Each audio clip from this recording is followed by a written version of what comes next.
play with the activity of an obstacle race.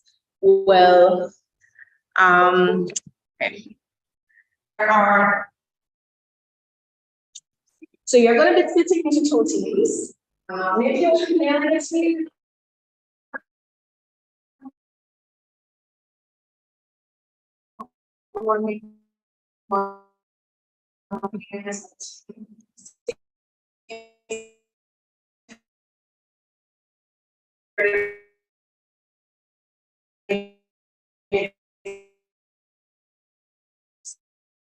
Yes,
Anyway, all right, so hope that was a fun exercise. Maybe it was confusing, but I have a lesson. Actually, the outcome was not exactly what I had expected, but there were other factors that were in play. So what I can actually say is that in life, there are many complex variables that can actually influence the outcome of your life, right? The objective though, if I had put this way, way up, that the height, normal height could not reach, my lesson that I had in mind was that an obstacle in your way can actually give you push up to a higher level that you can actually achieve more than if you did not have obstacles in your life. However, because that would have propped you up, so if it were actually harder on your own, you wouldn't be able to reach it without us. But you were, you put a complexity in it, but that's quite fine. So remind me before the end of or by the end of the session, you have credit to get. So thanks for participating. I hope that at least the lesson there was clear. Okay, all right. So as I had mentioned to those who were, maybe your first time here, welcome. As I had said, our club has a very huge philosophical component to it. So even though those who founded the club Christian,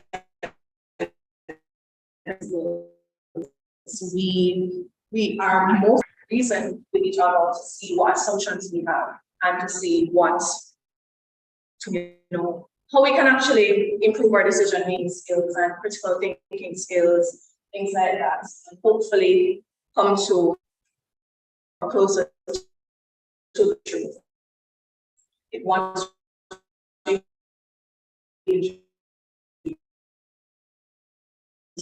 that's another stuff. It's true. It's true. So seen on there shared. We are looking at the topic. This is actually part 2 of what we had done. All right, then. So this save as done last week. We had done last week. Can you spell good without God? You have many different perspectives on this. But on that part, there was another section that a question that emerged out of that. So if good exists and bad exists, does the existence of evil or suffering prove that God does not exist? How can an all-loving, all-powerful God allow suffering in the world? Right? And suffering, some people suffer really intensely, and that is something that can make even the strongest person question purpose, question, and we welcome questions. So that's what we want to reason about today. Right? So how we normally structure it, and it is not very set in stone. So if you have a question while I'm talking, please feel free to talk, because we want it to be open dialogue, right? So I do have a presentation, and there is one of my close friends online, Chad Brown, who is also going to be sharing later on about his perspectives and experiences. So let me just start out with any of you be able to say legitimately that you've not suffered at all in this life as yet? And if you've suffered, what kind of suffering have you experienced, and how did it make you feel? Was it all right? Just want to hear you and your experiences first before everyone follows. So have you experienced suffering of any type? Yes.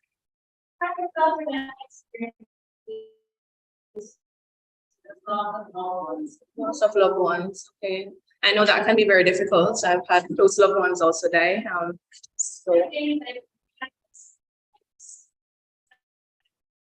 Oh wow.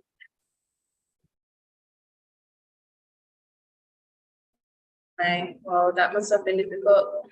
So how did you navigate? How did you cope? How were you processing that type of time of your life?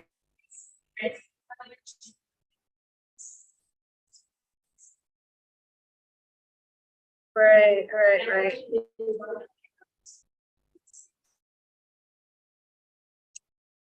Yeah, I remember when I lost my grandmother, my maternal grandmother. It was the day before my last 2 CFC exams. She died right in my house. I was very close to her, and it really affected me a lot. So it was actually the 2 subjects that I went on with. So geography and Spanish I had the next day, and then I had to cope with that loss. Yeah, so Anybody else wanted to share any experience that they've had that you maybe classify as suffering, whether emotional pain, physical pain, economic heartache, or you rather not? I do understand some people, these are personal issues. I see somebody with a mouth curse. That means not wanting to hi, welcome, not wanting to speak. Hello. All right, so anybody online? Well, I know Chad has his own testimonies, but does anybody else want to share about any sufferings that you've experienced? Have you ever had, doubts about God because of that? Or did it even, I've heard some persons say that these things have strengthened their faith. Well, one of our last week's friends came back. So we're talking about suffering. Oh, you had something to say as well. Talking about suffering and the existence of God and whether or not it disproves God's existence, right? So we were sharing our stories about suffering and how we processed it. And are there other ways to process it? Does it disprove God, or is it not even related to God at all? And it's in the idea of suffering. So yeah. I'm not hearing you. You suffer when you get hungry, and that's why you eat in the classroom. Interesting. All right. Okay. All right, Rajni mentions physical pain. Wow. I don't know if you wanted to say anything more about that and how you process it. Have you ever questioned God in the midst of that experience? Yes, no. So you believe that God is real, or you don't believe that God is real? You're in between? Okay, so like you're searching. No. You're not searching.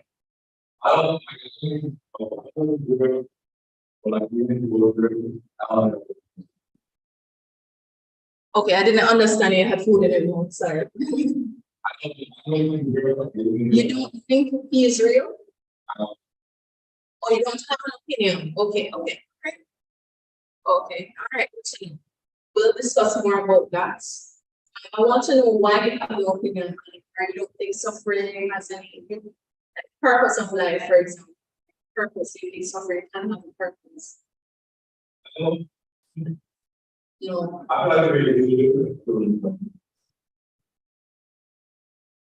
Difficulty understanding. I'm so sorry. Yeah, it doesn't make a difference. Okay, I have many questions about that. I don't want to go off topic. We'll talk more about atheism and evidences for God's existence in another time. But I think that that's something we have to address as to not making a difference. But yeah, do you have any experiences of suffering in your life you wanted to share?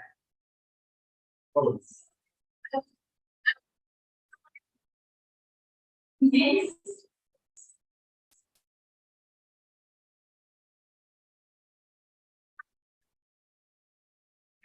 In my experience, bad people, so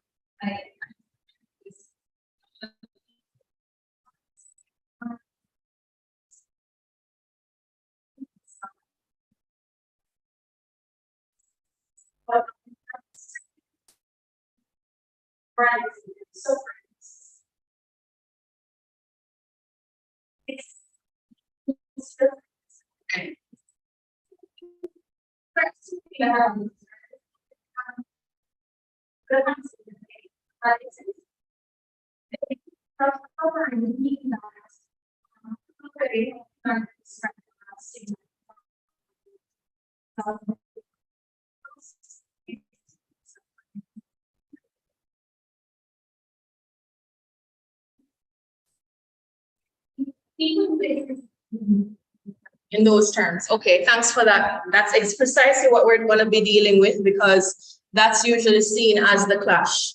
Either God is not all powerful, or you would stop suffering, or he's not all good or loving, or he would not allow suffering, because suffering does not sound like something that someone good would allow. That's what I'm getting to. All right, that's good. Stick at the pin on that and then.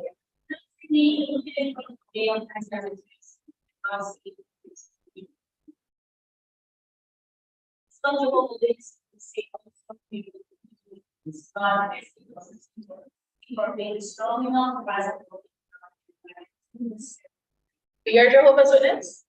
Are you Jehovah's Witness? Okay. All right, so a point was made on also about a purpose being testing. So, all right, there are so many different ideas here, and that's what we want to have. Rajni mentions that no, it did not cause him to lose faith. It was from a surgery. But before we go on, I'm going to just connect what we did last week with this week's topic. All right, so hopefully you're seeing it good. Remember, you can stop me in the middle of the presentation if you have a question, and as long as my thoughts are flowing, I can stop. Okay, so last week we looked at the existence of good and whether the existence of good requires God or if we can be good without God. And the issues of good and evil is really a moral question. And whether we take one side or another, if once we recognize a distinction between good and evil, that is implying that there is a system of morality or a standard by which we can recognize something that's good versus something that's bad. So last week we started out with me asking, what would you say that rape is bad and why? Would you say that cheating on a test is bad and why? So what would you appeal to? So is it something that's just what I believe as an individual? Is it something that the society accepts that makes something good or bad? Is it just a perception? Is it just the collection of governments that decide the law alone and is a law that has been decided by a government on the basis to say something is good or bad? And so I'll again reiterate that question: who decides that? Do you believe that? What standard would you appeal to, for example, for something to be called evil? Or first of all, does anybody in here believe that there's nothing that is good and there's nothing that's bad in and of itself? Objectively. But you don't believe there's anything that's bad. So do you believe if your mother, God forbid, were raped, that would not be objectively bad? It would be just something that affects you in a negative way as her loved one? Yes.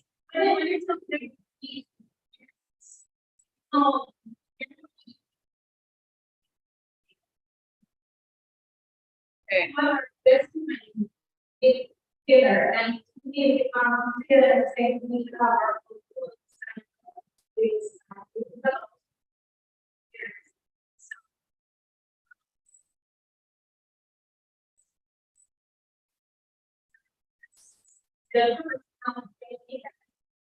And okay. So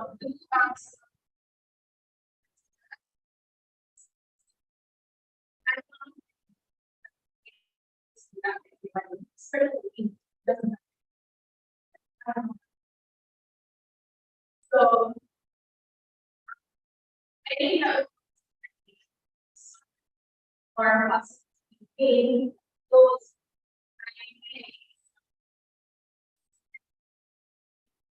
all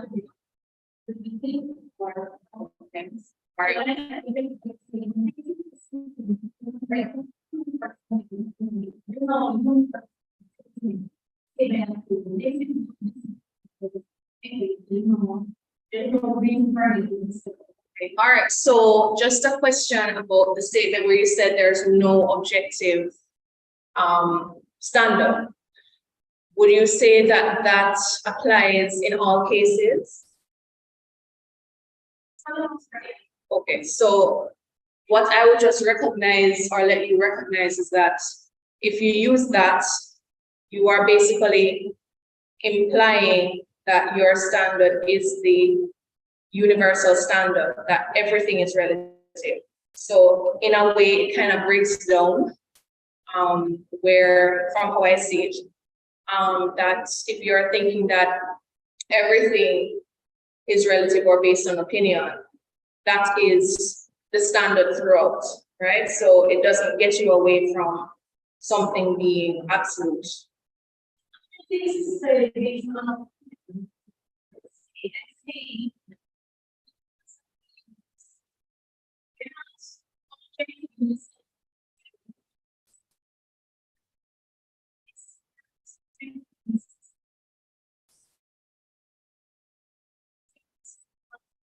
Okay, I was going to your question, but then I kind of was mad.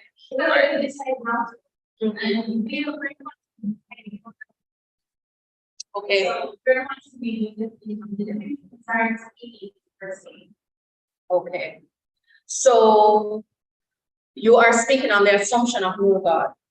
That if there is no God, there will be no objective morality. There will be just us making the rules ourselves to see how best we can live in a society that is tolerable to most. Yeah.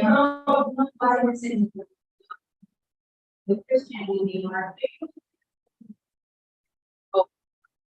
thank you.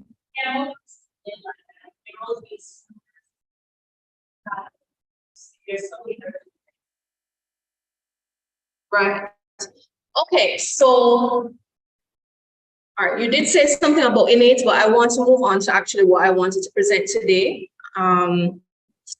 Okay, so going through what we did last week, or what we discussed last week, and of course, as I said, how I want this club to run is that this is me leading a discussion and you giving your opinion. This is not me imposing something on you, something to stimulate thought, right? Okay, so if there is evil, which some persons at the very least will say that there is subjective evil, and society would not be tolerable without some form of rule that says something very similar to do unto others what you want them to do to you. So if there is evil, we can assume there must be good. But there has to be some type of moral law. And we will also get into sources of moral laws and see how workable it is to think of a world with subjective, completely only subjective moral law. What kind of atrocities could actually be tolerable or seen as actually good, right? So laws, you go to the faculty of law, you will always have lawgivers, you'll have judges, you'll have lawyers. So there has to be a source of this type of code. So atheists will say that source of that code is either society or the individual, but there has to be some source, right? So with that, the Christians would say that God being the creator would be our standard, right? And we have some scriptures here because he is creator and is creator and would actually have the rules. But as we see in the world, you see several persons. Can you recognize any of them on the screen? Okay. Nobody know nobody? Yeah, you mean the one on the bottom? Okay, yes. So do you recognize this hand? Yeah. Okay, right, all right, I'm glad you know your historical figures. So we are very familiar, I'm hoping, you did history, at least you've known about World War II and what happened in World War II in terms of genocide, Holocaust. Do you know how many Jews were exterminated? A lot. A lot. How much is a lot? 200?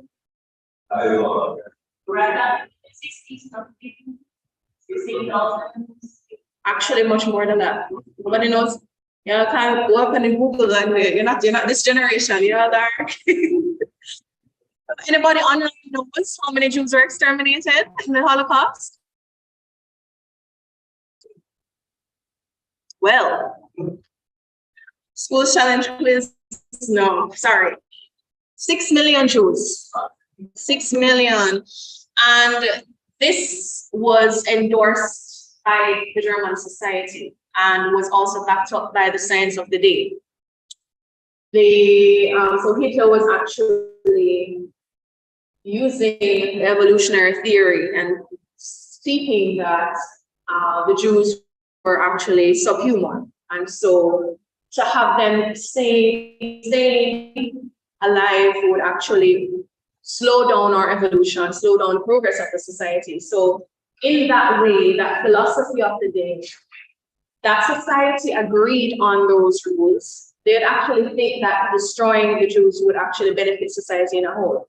Maybe because some of these Jews, they were depicted as deformed. So also the argument might be, even exterminating them might reduce their suffering, because there have been, there was a Black Plague near there, but there were some plagues, and the Jews are also blamed for the spread of this. And so they were actually sidelined by society.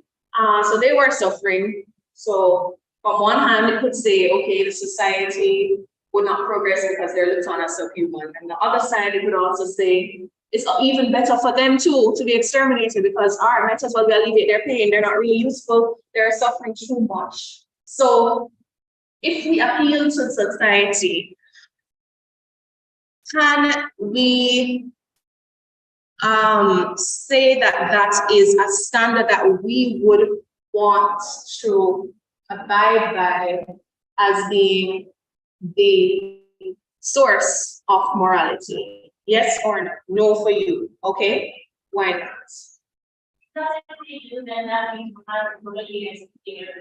We'll be executing everybody. All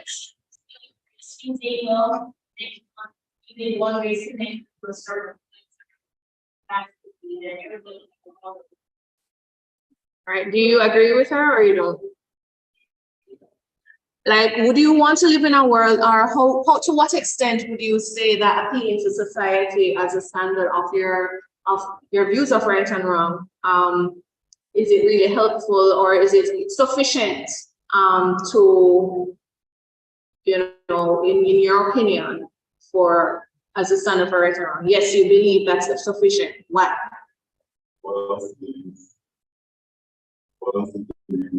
What else would you use? Okay, so what we are contending today is that who is in the power makes the rules? Human beings. If you have a group of human beings, why should those who are in the majority or who are the richer ones dictate to me what is right and wrong? I would have to appeal to someone because I don't believe that any human being is better than me. I don't believe I'm less than anybody. We're all equal. But I believe that the one who created me, because I do believe that God exists, and we can go into those evidences in another time. But I would appeal to God because that would eliminate my question as to why should I listen to this person or the majority to set the rules for me, right? So I would appeal to God. Okay. So your issue with that is that you don't believe there's enough evidence to say that God actually exists.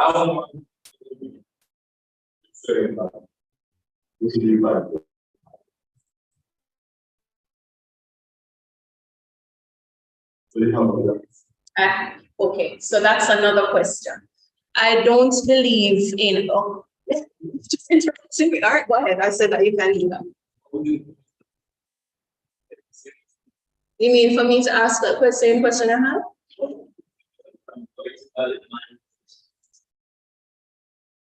Sorry, I'm not understanding. How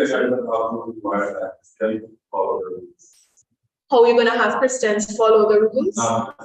Non-Christians follow the rules.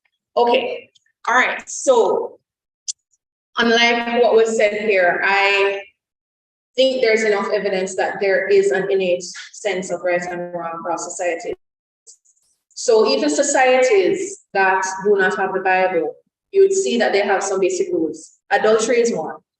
Even among the Taínos, it was known that those who had marriage partners, if they had adultery, the penalty was actually death in that society. They weren't Christians, they were not.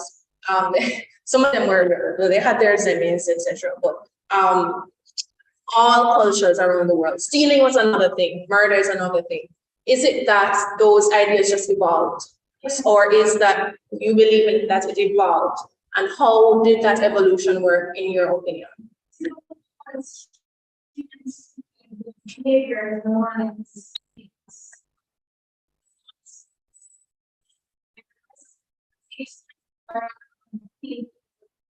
Stealing things, people things against it. So what's up? And then the other one from that here, and then the other one coming to that. They're keeping the minutes of the past. So one from that they're going to carry on. But also here because of the fact that it's being a single more of their really more like master. We're gonna talk about that. Says shoot your name and see more than us. He's like a whole not doing those things.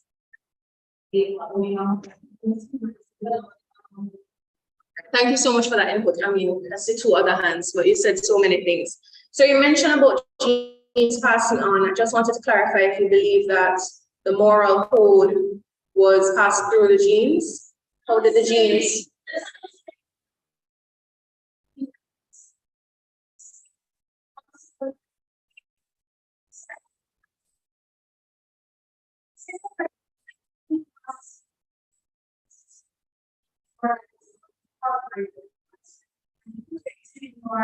So you not people. Then those genes are ones that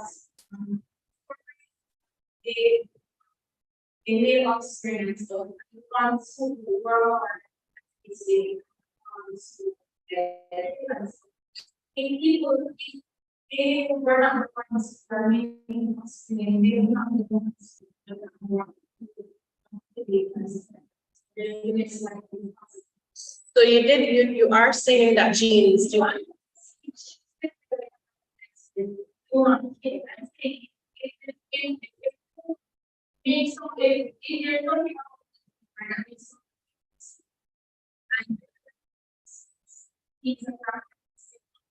then you're like speed within some yeah, but I was just trying to get to understand your views, and thanks for sharing. My next question though, and I mean these discussions, that's why we have 1.5 hours and not 1 hour. Someone just remind me the time of the time now, please. So 2:03. All right, so we have less than half an hour. Okay. My questions, which I think we have to talk about another time, but just to let you think. I know you had introduced yourself as, a scientist, and science with your research on Galileo made you question your assumptions that you held before. So I would just put to you, for you to be, a lot of what you say seem to, maybe without you knowing, but so just with critical thinking, you can, introspect and see how you're thinking. But with your mention of certain genes making you more passive, certain genes possibly making this, you are attaching a behavioral trait. And if you are able to give me evidence of that empirically found, that would be helpful. I'm not saying that it doesn't exist. Behavior traits being passed down through genes. So if the genetic code also includes behavior traits, and so that's true. I'm saying yes. I'm not understanding it then, so you can read. These are specific, right? In the codes are very specific. Like, do not. It's not like yeah, right. Oh, I understand. And like it's like you have to work Mhm. You know, it's really actually like this, we have particular, it's something that someone as well for. So it, So I understand a lot of maybe.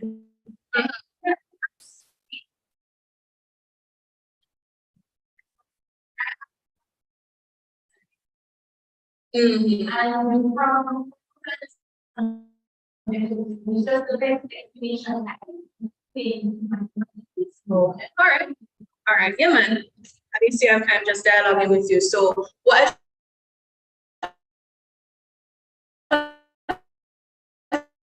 want you to do, because I'm not here to I just want you to be in a consistent way where if you say that your reason for turning from Christianity, or at least abandoning belief in God in general, was because you believe you were resting on too many assumptions that were not proven, I'm just cautioning you that you're probably doing the same thing now, because you are saying a lot of maybes. You said you don't have a good understanding of evolution. So what you're saying to me might be right, but try and make sure that if you hold on to a belief, you're not holding on to a belief because of emotional reasons, you're holding on to it because you are using those same principles you used to make the decision to abandon the idea of God in the first place, that you're not doing the same thing now, but preferring that belief because it's probably more appealing to you, but you think you're doing it through logic. But you might be using the same mistake of having assumptions that are not proven. So I was just giving you caution. So you can do your research. That's one of the things I love researching. Yeah, man. Yes. Okay, well, that's good to hear. That's good to hear. Yes, you all have been so patient. Who have you heard first? Think I appreciate it. Giving.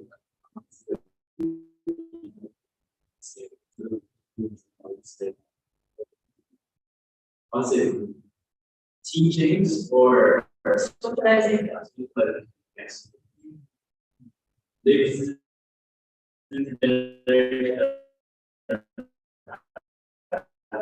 more about Okay. So the question originally was about not the process of gaining a certain moral code or passing it down, but whether or not it's the source that we're appealing to as society is sufficient for uh, for an action to really inherently be good or bad. So not the process by which you have been socialized. So before you, as you had your hand up before. Oh, yeah, okay, never answer the opposite. oh, I never answered the theocracy. Okay. So while I was in the middle of answering that, I think we have been sidelined, side shifting. All right. So my idea was about there being some basic innate knowledge of right and wrong. And hence I was dealing with there being talking about different societies that had very similar specific moral codes that you would actually find in the Bible.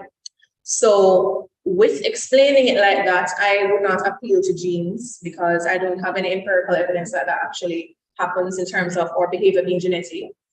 There is evidence of socialization being a mechanism for our thought processes, but you have persons socialized, even your friend that you brought last week, he was a pastor's kid and now he's an agnostic. So socializing is not necessarily the the source that you would actually keep. A lot of atheists believed in God before. Some Christians also fell away. Some atheists also changed. You have a lot of persons, especially now in Muslim countries, that are becoming Christians. So socialization is not the source to appeal to in terms of what makes a moral system sufficient. So the question is the sufficiency, not necessarily the process. So with the theocracy, am I saying that we should go and have our legal system, especially not on the Old Testament law? No, I'm not advocating for that, but I do believe that God's laws are the best foundation for societal functioning. not saying that the consequences are going to be harsh, but I think that the law does, a law is necessary. So laws are necessary for the functioning of society. Do you agree with that statement? Or do you believe that anarchy can actually make a society work? Anybody? You seem like you're thinking, so you're not sure. You believe that laws are necessary, right? So we're going back to the same idea as what can people really appeal to? Because are you going to, is it going to be just, I am in power now, I can do what I think I wanted the society to see, to be like, or we're in a democracy. I actually, if you read the Bible, David, for example, had basically a democracy. When he was going to be doing something at the tabernacle, he actually made votes. So it's not something that's foreign. It's good for people in certain circumstances to, say what their preference is, but there's to an extent, because if you're going to use the majority, then you have a lot of social sciences now are dealing with marginalization of populations. And then how is it, are you going to be just appealing to the majority, and then you have these people in the sidelines not having their voice heard?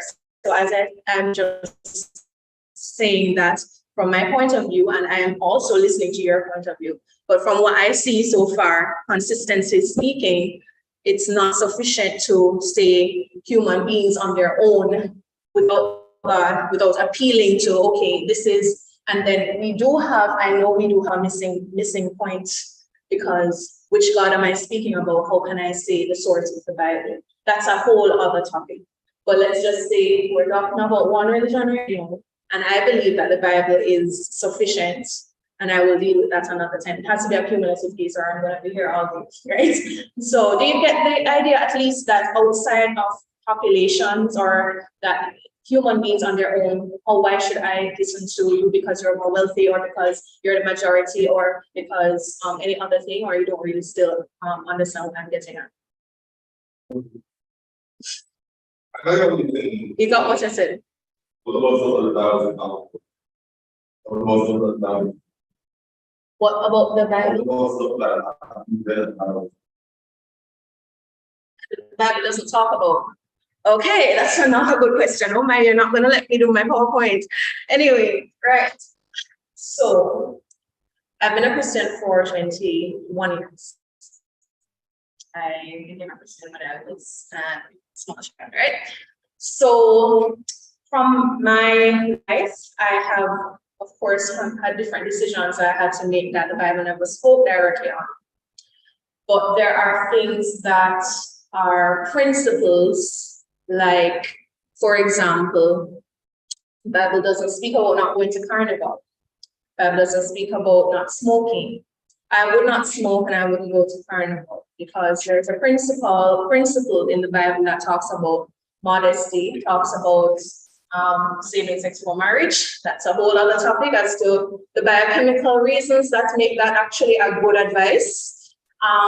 But there are principles that you can actually apply, that even if the Bible doesn't specifically speak about, you can actually get an idea of a direction that would be safe for you to actually take. I will also talk about, I believe in prayer. So I believe that you can actually speak to God and God can reveal something. So I'm speaking in a very Christianese sense, and I'm speaking to an audience that's mixed. That was not my intention necessarily, but I'm just trying to let you understand how I see things at this time. But yes.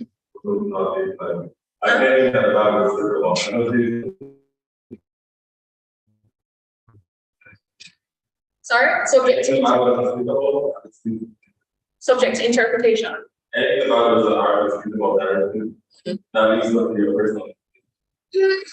Interpretation always comes in, but I do believe that there is a correct interpretation and an incorrect one.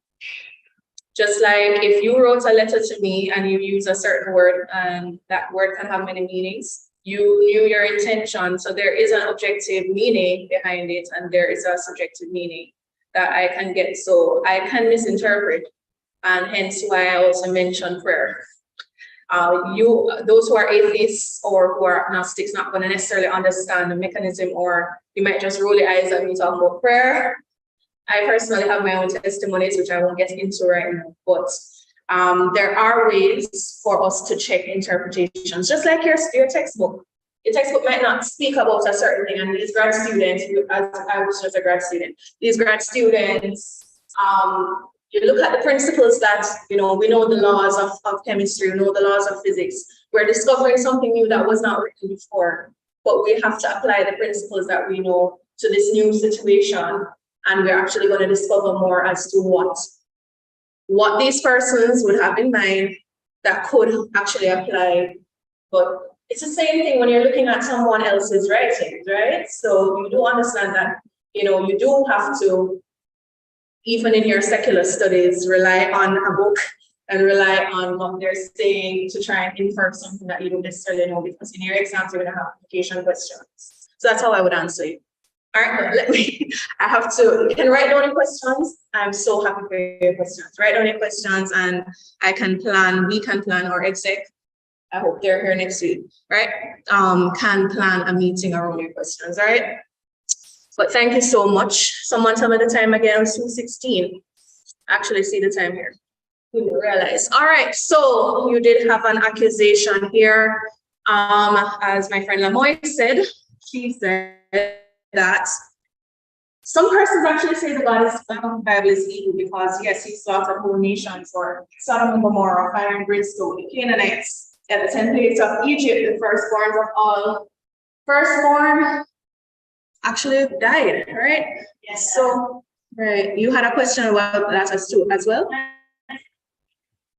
Okay, yeah, so, I won't go into theodicy, but let me say something here. Do we believe in the penal system? Do we believe that there is something called justice versus injustice, and how do we measure justice versus injustice? I think you found what I'm saying very funny or something. Anyway, all right, so you all understand what I'm talking about, right? Justice system. Those online, I'm not ignoring you. Please raise your hand if you want to speak as well. All right, I want you to participate too.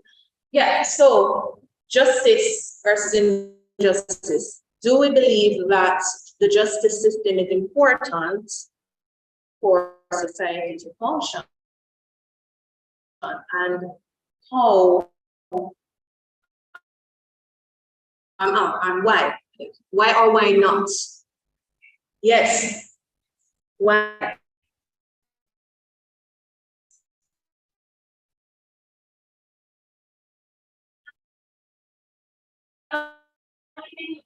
There's no different cycle chaos.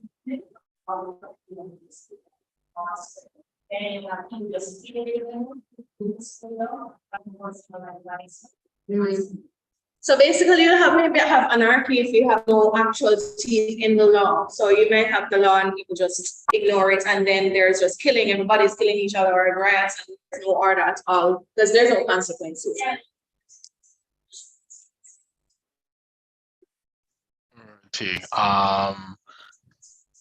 Yes. In relation to the justice system, there must be a justice system, because look at what happened recently for the police officers that ganged up on the bad guy and kicked him and smeared him with pepper spray and whatnot until he was hospitalized. If there wasn't a proper justice system, although in this case or in this scope, the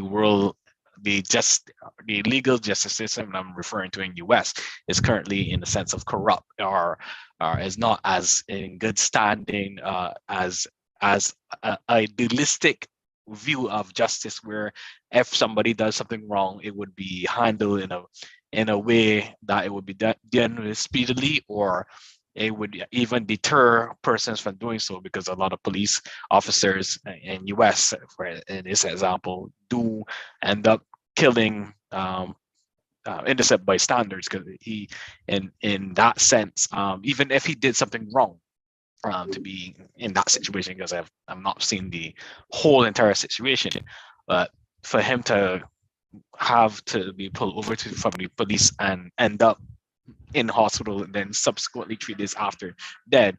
Obviously, right now, the justice system is not working in terms of getting those police officers reprimanded and relieved of duty, and obviously tried for second-degree murder or first-degree murder, whatever the case may be. If these systems was not put in place, and then you would see chaos, or you would even still then know there'll be more chaos in terms of how will we be able to determine what penalties or what things could be done to a person when they do something wrong, and then for the grieving families that have to deal with the situation, how did they get justification or justice? So that's my 2 cents for. Right, thank you so much, Chad. I don't know how many of you here actually heard what was being discussed, but heard.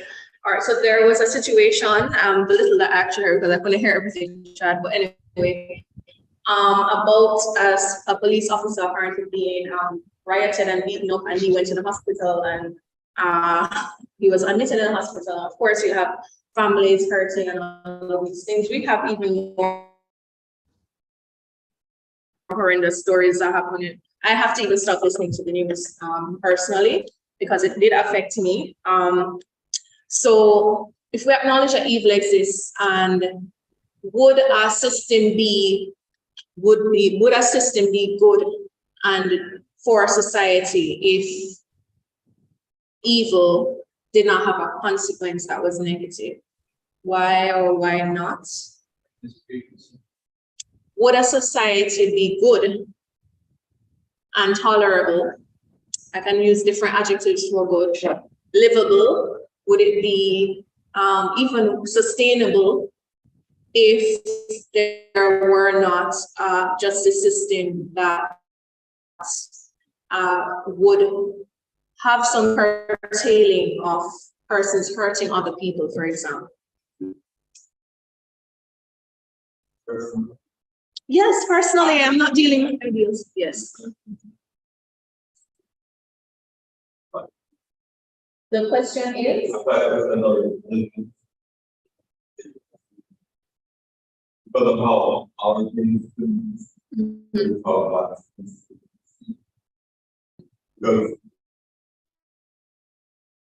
we don't know Proportionate. Okay, got you. and even if you look at the people of Egypt who live on the farm, how people this is the word of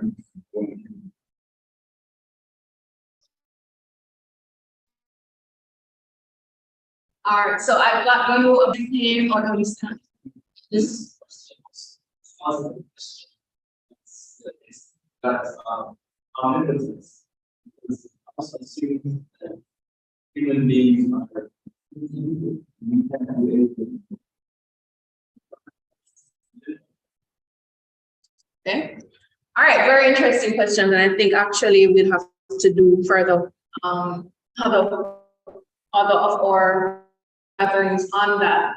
But what I will say first of all is historically, where our police societies actually lived outside of what's written in the Bible. You do know that these are historical societies, right? Okay, good. The Canaanites, for example, in archaeology, we actually see that many of their buildings were, the foundation of the buildings had baby skulls under it. So they used to kill their children for Baal, make them pass through the fire. So that's how the Bible puts it. And for appeasing their gods, they would have the babies buried under their buildings. Of course, other things, a lot of adultery, of homosexuality, those things might not think it's as atrocious as killing babies, which I do understand. But many of these nations, they were very barbaric. So they were very, the same thing that you think that God did to them, they were doing to other nations too. They were very, they weren't peaceful people, they weren't loving people, unlike what you're probably thinking. What I will mention briefly, because I have only 5 minutes, is our idea of disproportionate injustice or disproportionate punishment is subjective based on our imperfections too. Sometimes we are thinking that, well, it might be me then, because I could have been the one stealing, or I could have been the one doing this, and you know that you have a fault.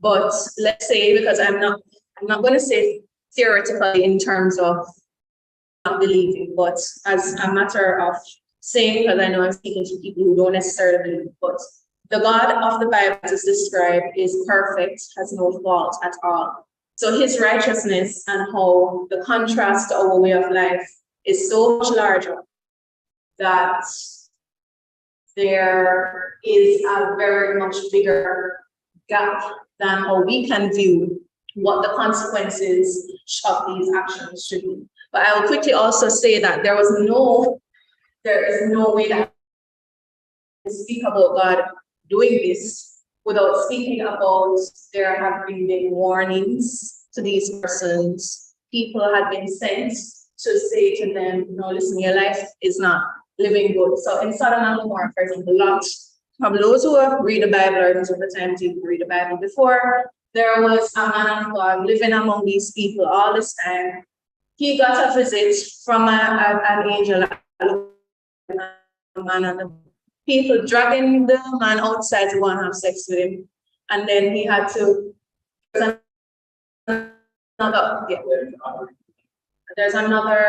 was going to do that. But there's another person who did that, and then they killed the daughter. I don't think that was actually a proof. So there are some things that you have to understand that God did not just go and say, I'm angry with you. If God exists, and we are all, some of us are saying, I am far from perfect. A person who deny God's existence, if God really exists, and then taking the food, taking the air from his world, theoretically, if he exists, how do you think he feels? And then why is it that you think that he's still sustaining you, even though you're taking from his source? So what my point is, though, is that, I believe God's love is over God's justice. He gives time, and the proportion of his punishment is something that is relative to his perfection. So we might think it's so extreme, but all the time, all the food, much less that things that if we've been taking care of this sick relative or this relative and give him everything, and then him gone and turn around back and come and take away something that you have or kill somebody close to you, you'd feel so much anger that you turn him in and want death penalty for him. Think of the people who last year in Clarendon that killed the 4 children and the baby mother and all of these things. So if it's a scenario like how we are as Christians believe that God gave us these resources and then he's still sustaining our lives and, having sessions like this, for example, and having something that possibly, if God exists, he could be talking to try and help you to get closer to him. He does give time and he still gives you the resources, and you might want to turn around against him and do even worse things like the Canaanites that would warrant anger on a human scale. So can you imagine? I believe that God is very patient. So yeah. 229. We do have a testimony that Chad Brown actually wanted to share, but before Chad comes on, I'm going to be just taking the last 2 questions. And I really wanted you to write down your questions. I see you're all buzzing with questions, and I'm so happy. But go ahead. Just what about slavery? Slavery, that's a whole topic. So number 1, slavery in the Bible that has been approved. It's not the slavery that we had in the West Indies at all. Right? So this is like made, right? So number one, even in West Indian trade where William Wilberforce, if you did history, you would have heard him. He was very, very instrumental in stopping the slave trade, and he used the Bible because he used the Bible to justify that. People misuse the Bible to try and get slaves to get persons who are taken as slaves, and they say that I'm not going to use the label as that, but to get people to submit. But that's, as you mentioned about interpretations, that's very important why you need to know. But slavery is a topic that I think we need to do in the future. But just to be fair for those who, you know, have time constraints, I'm going to have to actually maybe continue the presentation or in another way next week, God willing. But I'm going to allow Chad to speak. He had wanted to share something with us before we close. Righty. Right. So in relation to suffering, this You able to show your face or no? able to show face, right? Everybody Okay. can see me.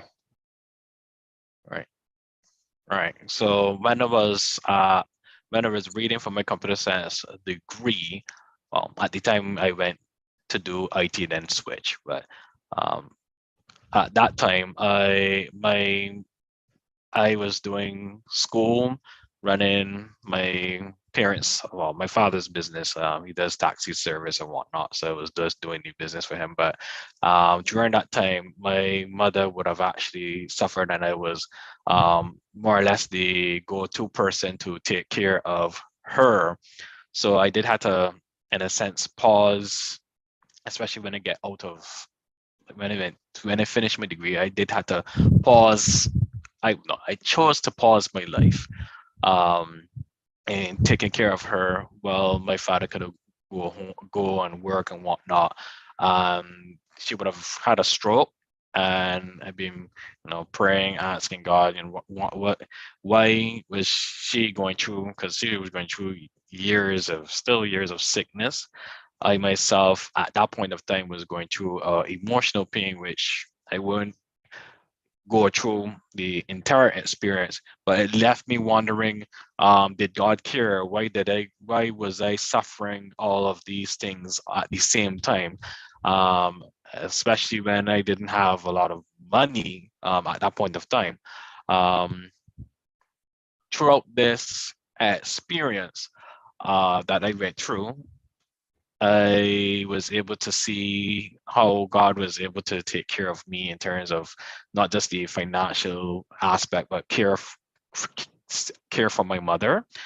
She was, how many times I've seen her gone through sicknesses, even onto death, and there to in terms of the blood pressure, oxygen was very low and everything. She was near deathbed, and then there's nothing wrong with her, literally nothing wrong with her in terms of when the medical doctors do the test, but yet still she's in hospital. Why is that? For vomiting and whatnot. But I've seen God pull her through, and then also pull me through, even to know that I was able to use my experience to share with others, and that really helped me to understand that through suffering, for me, God is with me, and God is in the suffering. Matter of fact, he did, looking at these scriptures, looking at the historicity of the Bible, and that's a topic you could really go through. If the Bible, everything in the Bible really did happen. Imagine Jesus Christ being crucified. He was beat, whipped. If the question, why would a good God allow suffering to happen? Jesus should be asking that question. That's my encouragement in terms of this, my little testimony. And all eyes, Pontius Pilate, everyone that said or mentioned anything about him in the not just the scriptures, but in terms of outside evidence, he he was claimed to done nothing wrong, but yet still he was crucified. He was beaten, whipped, and all sorts of atrocities happened to him. So why did that suffering happen? God has a purpose. God has a plan for using these things to actually for our benefit. Yes, it does sound hard to hear when, in my case, my mother was dying. She could have died. I mean, she could have. But just to sum it up, sometimes, since we are finite beings, we may not ever see the full reason or even have the full answer to why suffering really happens. Because when suffering happens to us now, we can ask the question why. This is unfair. But 10 years down the line, I can look back at when I went through my suffering to realize that the purpose of it later sometimes is not revealed. And then sometimes you see where God took me from where I was to a better place, even mentally and emotionally. So that is my short testimony. I hope it was encouraging. Thank you so much, Chad. Thank you very much for sharing your testimony. And I also have my own testimonies, many more testimonies. I could speak about when I had my breakdown. I had a severe health crisis in 2017 when I was doing my PhD. And I could not work for a month. I actually thought I had a stroke. And so literally, even just spending 10 minutes on the computer, after months, I could not do that. So I was really low. However, that actually taught me a lot of lessons. It was like a wake-up call, because I probably, if I didn't have that experience already, had passed because of how I was applying myself too much in my studies. I was just over. It did give me a wake-up call. So I could also speak about a time my dad actually had to leave his job early. So he went on early retirement because of something, a moral issue at school that he didn't want to participate in. So my mom wasn't working, he wasn't working, I was not working. And yet I have to say that during those years, actually, the types of provisions, even right now, I can't even say where the money came from, because I did not have a job. He did not have a job. My mom did not have a job. And yet I had gone overseas more often than I had. I'd gone twice that year. I actually had more clothes in my wardrobe, more shoes in my wardrobe that time. And I can just say that I attribute that to God looking out for me. There are times that some persons might not actually see a purpose like that. But personally, that's how I actually see God's hand when I know I couldn't have done it myself. I don't believe that scientifically coincidences can happen that often, which, for example, answers to prayer that just happens so often in my life. If you have something repeated when you have certain processes, there is not a great likelihood that you have the same outcome unless there is something else forcing that process to begin with, right? So, I mean, I could go on, but we're over time, and we thank you for staying with us, and those who came for the first time, welcome. Your credits, yes, I will send you credits, so you can tell the number privately at the end. So we want you to come back next week, bring a friend. We actually do have a prize for the person who brought the most persons, which I think, you actually did. Yes, last week we gave out a Nesquik chocolate something, but anyway, please do spread the word. We're trying to Prize will be available next week, so you can bring your friends. All right, so it might vary. It can be some credits, it might be something else. Are you looking for other friends? I think I have right now. Okay, so it would be just you, but the next week, if they bring their friends, they can contend to get more, get a prize as well. So yeah, spread the word. I'm coming. Bye. Thank you for coming, and thanks those online for staying with us. And we do hope to see you next week as well. So I'll stop the recording here and just wrap up here. All right. God bless you. So we'll also keep in touch. Wait, I need to put those who are online on, although they're not sessions of students. Chad, Ruth, and Rajni. All right. Take good care and have a good rest of your day. God bless. Bye.